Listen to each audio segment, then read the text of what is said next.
ದಿವಸ ಬೆಳೀತದ್ರಿ?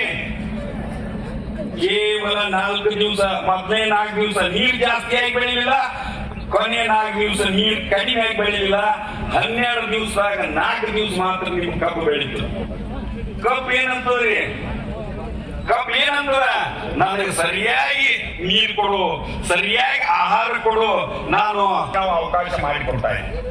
ಅದಕ್ಕೆ ನಾನು ಹೇಳುವುದು, ಈ ಡ್ರಿಪ್ ಮುಖಾಂತರ ನೀವೇನಾದ್ರೂ ಹನಿ ನೀರಾವರಿ ಮಾಡಿದ್ರೆ ನೇರವಾಗಿ ಬೇರುಗಳಿಗೆ ಅದು ನೀರು ಕೊಟ್ಟು ಅಲ್ಲಿ ನೀರಿನ ಅಂಶ ಮತ್ತು ಗಾಳಿಯ ಅಂಶ ಎರಡನ್ನು ಸಮ ಮಾಡಿ ಎಷ್ಟು ದಿವಸ ಬೆಳೀತದೆ ಡ್ರಿಪ್ ನಲ್ಲಿ? ಅದೇನು 12 ದಿವಸ ಇತ್ತಲ್ಲ, 12 ದಿನ 15 ಟನ್ ಇಳುವರಿಯನ್ನು ಪಡೆಯಬಹುದು. ಒಂದೇ ಒಂದು ತಂತ್ರಜ್ಞಾನ ಇದೆ. ಅದಕ್ಕೆ ದಯಮಾಡಿ ಏನೋ ಒಂದು ನಮ್ಮಲ್ಲಿ ಜಾಸ್ತಿ ಇದೆ, ಏನೋ ಒಂದು ಅತಿಯಾಗಿದೆ ಅದನ್ನು ಬಳಸಿ ನೈಸರ್ಗಿಕ ಸಂಪತ್ತು ಈ ನಮ್ಮ ಭಾರತ ದೇಶಕ್ಕೆ ಅಂತ ದೇವರು ಕೊಡುಗೆ ಮಾಡಿದ ಸಂಪತ್ತು ಯಾವುದು? ನೈಸರ್ಗಿಕ ಸಂಪತ್ತು.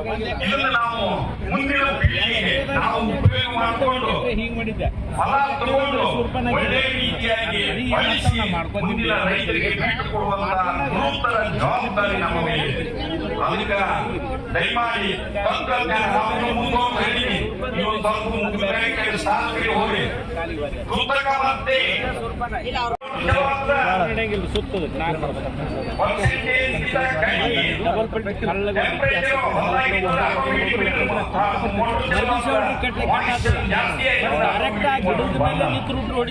ಅದನ್ನು ಸಲಹೆ ನಾವು ಇವತ್ತಿನ ದಿವಸ ಕಬ್ಬಿನಲ್ಲಿ ಅಳವಡಿಕೆ ಮಾಡಿದ್ದೀವಿ.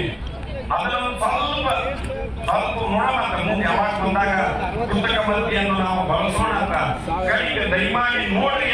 ಒಂದು ಹುಡುಗ ಏನೋ ಒಂದು ಪುಣ್ಯ, ಹಿರಿಯರ ಪುಣ್ಯ, ನಮ್ಮ ಗುರುಗಳ ಆಶೀರ್ವಾದ. ನಾನು ಇವತ್ತಿನ ದಿವಸ ಇದೇ ಕಾಲೇಜಿನಲ್ಲಿ ಇವತ್ತಿಷ್ಟು ಭಾಷಣ ಮಾಡಕ್ಕೆ ನನಗೊಂದು ಅವಕಾಶ ಸಿಕ್ತು. ಅದಕ್ಕೊಂದು ತಮ್ಮಿಂದ ಆಶೀರ್ವಾದ ಇರಲಿ. ಇದೇ ಕಾಲೇಜಿನಲ್ಲಿ ಇಲ್ಲೇ ಎಲ್ಲ ನಮ್ಮ ಗುರುಗಳಿದ್ದಾರೆ. ಆ ಗುರುಗಳ ಮುಂದೆ ಮಾತನಾಡುವುದು ಒಂದು ಹೆಮ್ಮೆ, ಗೌರವ. ಆ ಒಂದು ಅವಕಾಶ ಸಿಕ್ಕಿದ್ದು ಜಂಟಿ ಕೃಷಿ ದೇಶಕ್ಕಾಗಿ ಗುರ್ತಾ ಹಿಡ್ದೇನಾ ಟಿವಿ ಚಾನಲ್ ವೇದಿಕೆಯಲ್ಲಿ ತಾವೆಲ್ಲ ಬಹಳ ಕೇಳಿದ್ರೆ ನಾನು 2 ಮಾತು, ಅದಕ್ಕೆ ತಮಗೆಲ್ಲರಿಗೂ ವಂದಿಸಿ 2 ಮಾತು ಮುಗಿಸ್ತಾ ಇದ್ದೀನಿ. ಜೈ ಹಿಂದ್, ಜೈ ಕರ್ನಾಟಕ.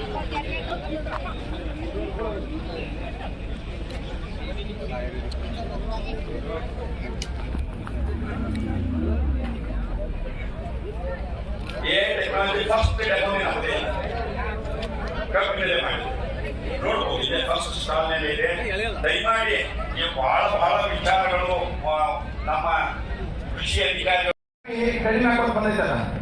ಮುಂದೆ 2ನೇದು ನಾವು ಮಾಡಿ ಕಾರ್ಖಾನೆ ಬಂದಾದ್ರು.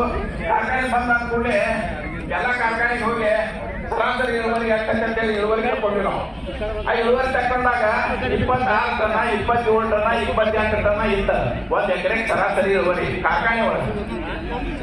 ಇವತ್ತು ನಮ್ಮ ಅಗ್ರಿಕಲ್ಚರ್ ಡಿಪಾರ್ಟ್ಮೆಂಟ್ ದಿಂದ ಅಲ್ಲಿ CICPಗೆ ಲ್ಯಾಂಡ್ ಹೋಗಿ ಏನಂತಂದ್ರ ಸರಾಸರಿ ಇಳುವರಿ 40 ಟನ್ ಅಂತೇಳಿ ಕೊಟ್ಟಿದ್ದಾರೆ. 1 ಹೆಕ್ಟರ್ಗೆ 100 ಟನ್ ಅಂತ ಕೊಟ್ಟಿದ್ದಾರೆ. ಮೊದಲ ನಮ್ದು ಇಳುವರಿ ಜಾಸ್ತಿ ಇರ್ತಿತ್ತ, ಈಗ ಭೂಮಿ. ನಮಸ್ಕಾರ. ಸಂಪರ್ಕ ಈ ಒಂದು ವಿಷಯಗಳನ್ನೆಲ್ಲ ಅವರೆಲ್ಲ ಪ್ರಸ್ತಾಪ ಮಾಡಿದಾರ. ಆ ವಿಷಯ ಬಗ್ಗೆ ಮಾತಾಡಲ್ಲ. ನಾವು ಕಳೆದ ವರ್ಷ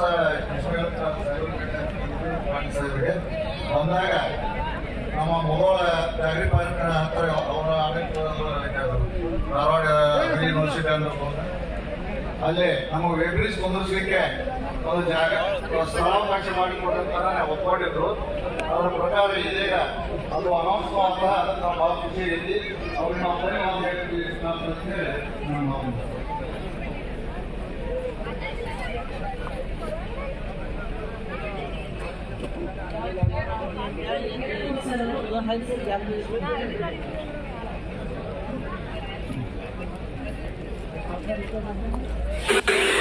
ವಿಷವ ನಿಳುಹಬಲ್ಲಡೆ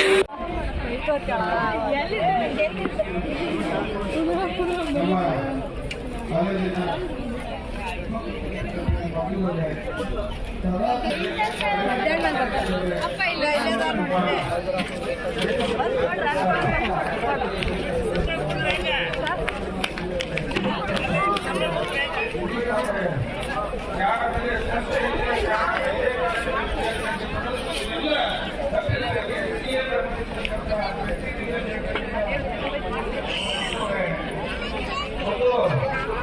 ನಮಸ್ಕಾರ.